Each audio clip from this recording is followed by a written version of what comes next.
अनूप जी, जी। वैसे तो चर्चाएं का विषय काफ़ी कुछ रहता है, हुँ। लेकिन इन दिनों जो चर्चा का विषय हो रहा है एक यूपी के संदर्भ में, हाँ, हाँ। कि पिछले 75 वर्षों में जो अन्य सरकारें जो नहीं कर पाई है, वो विगत 4 वर्षों में योगी आदित्यनाथ की सरकार ने कर जी, दिखाया है। जी। आपको क्या लगता है या आप क्या सोचते हैं इस बारे में? आप हमें अपने विचारों से साझा कराएं। ठीक है, मैं आपको बता दे रहा हूँ कि नहीं, इनका जो योगी जी का कहना है कि ये यूपी जो बीमारू स्टेट था उससे 4 वर्ष में निकल चुका है। बीमारू स्टेट में बिहार भी था, वो भी मध्य प्रदेश में था। ये बोल रहे हैं 4, जैसे ये जो डूइंग बिजनेस में अर्थव्यवस्था में चौथा ये चीज़ है। ये मैं नहीं मान सकता हूँ।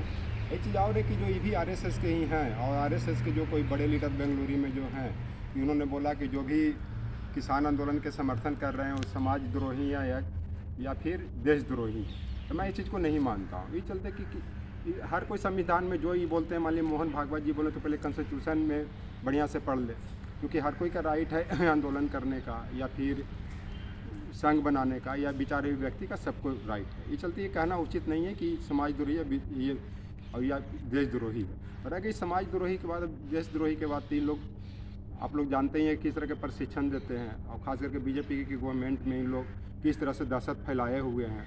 यहाँ देखिए मॉब लिंचिंग दंगा हो रहा है। इस गवर्नमेंट को तो आरएसएस ही कंट्रोल कर रही है। तो समाज विद्रोही या देश विद्रोही तो इन लोग हैं कि पुलिस को भी मैनेज करके, आईबी को भी मैनेज कर रहे हैं, एनआई को भी मैनेज करके सबको ये लोग परेशान कर रहे हैं। दूसरी चीज़ है कि अब मैं आता हूँ यूपी पर, कि अब जो भी बता देता हूँ कि जैसे हाईवे है, एक्सप्रेस वे है, ये सब अखिलेश यादव के प्रोजेक्ट में आता है। मैं मानता हूँ कि बस सपा ने कुछ नहीं किया, या किया है तो कम किया। उन्होंने भी आगरा एक्सप्रेस वे बनाया। तो योगी जी को इसमें ये भी बोलना चाहिए कि भाई मैं उन्हीं को प्रोजेक्ट को आगे बढ़ा रहा हूँ। ये सिर्फ थोड़ी ये कर दिए हैं कि एक 4 साल में ये बन गया। जैसे हमारे लखनऊ एक्सप्रेस वे अखिलेश जी ने बनाया, उसके बाद आगरा एक्सप्रेस वे मायावती जी ने बनाया, इसी को बढ़ा रहे हैं। हर सरकार एक दूसरे को बढ़ाती हैं। अब ये जो बता रहे हैं कि मैं यूपी में सुशासन स्थापित हो गया है, आप देख लीजिए कि कितना दलित का शोषण हो रहा है। हाथरस में कुछ कांड हुआ, कितना बड़ा कांड हुआ।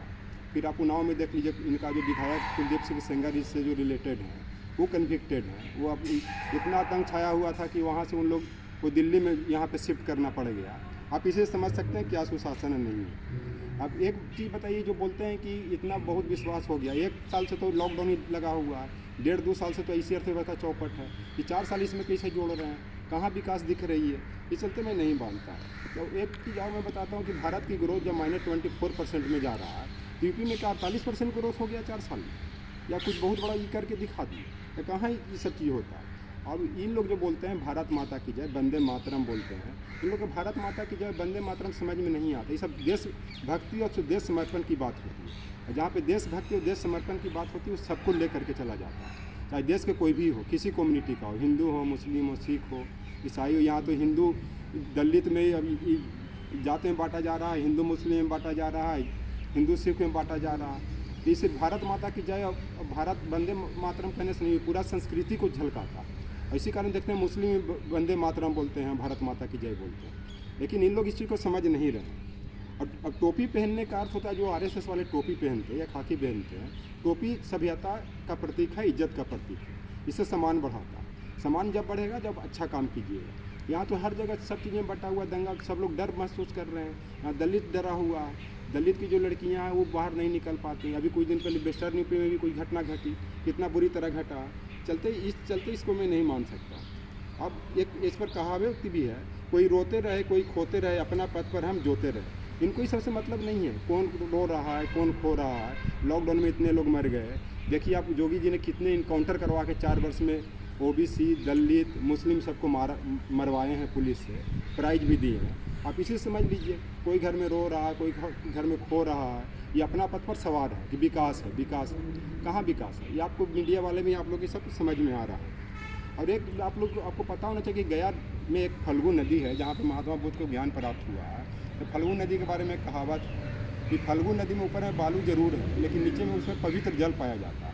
इसी कारण हर कोई वहाँ पिंडदान करते हैं, अपने पितृ सत्ता को या पिता को या जो भी उनकी आत्मा में शांति देते हैं। लेकिन इन लोग चोंगा पहन लेते हैं, कोई टोपी पहन लेते हैं, कोई खादर पहन लेते हैं, ऊपर से जरूर इन लोग का मतलब गंगा के बालू, लेकिन इन लोग की आत्मा पवित्र नहीं है। हमेशा पवित्र की बात करते हैं।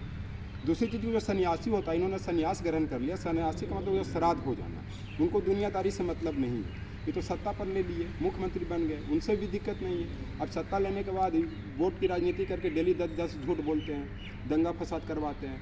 वोट बैंक की पॉलिटिक्स करने के लिए जो भी दलित है, ओबीसी है, ईबीसी है, उसको जहाँ पारे उसको इनकाउंटर करके मार दे रहे हैं। मुस्लिम कितने मारे गए, अब मुख्तार अंसारी को देख लीजिए। ये चलते ये कहना उचित नहीं है कि ये हो रहा। इसी पर एक मिर्ज़ा गालिब ने एक शेर भी कहा था कि हज़ारों ख्वाहिशें ऐसी की, हर ख्वाहिश पे दम निकले, बहुत निकले मेरे अरमान लेकिन फिर भी कम निकले। लोग डेली ख्वाहिशें पाल रहे हैं कि इतना ख्वाहिश है कि मैं ये कर दिया हूँ, वो कर दिया हूँ, लेकिन डेली अरमान निकाला, दम निकल रहा है। इनमें कोई दम नहीं है, सिर्फ वोट बैंक की राजनीति है। पूरा एडिटोरियल लगा हुआ था कि हर न्यूज़पेपर में हम देखते थे, एडिटोरियल में था कि योगी जी ने ये कर दिया, मोदी जी को सब प्लान को, कोरोना कहाँ कंट्रोल हुआ कोरोना। अब देखिए कि लॉकडाउन में कितने लोग यूपी में ही घुसने नहीं दे रहे थे।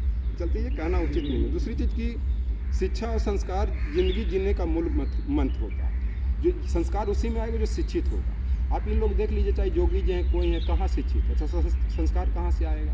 आपको पता ही है किस तरह से करते हैं, कितने इन पर एलिगेशन लग रहा है। ये चलते ये जो शिक्षा जो है कभी झुकने नहीं देता, संस्कार कभी गिरने नहीं देता। ये चीज़ दोनों में नहीं है। इस कहना उचित नहीं है कि लोग बहुत विकास कर रहे हैं या किसान आंदोलन जो कर रहे हैं वो देश जो समर्थन कर रहे हैं वो देशद्रोही है, समाजद्रोही। सच्चाई में ये लोग समाजद्रोही, देशद्रोही हैं, क्योंकि इनको पता ही नहीं है कि कौन खाना दे रहा है, कौन भारत माता के सपूत है, कौन उपजा के दे रहा है। ये भी किसान के बच्चे होंगे कहीं ना कहीं, इनको भी किसानी से जुड़ी हुई है। यही मेरा इस पर कहना है।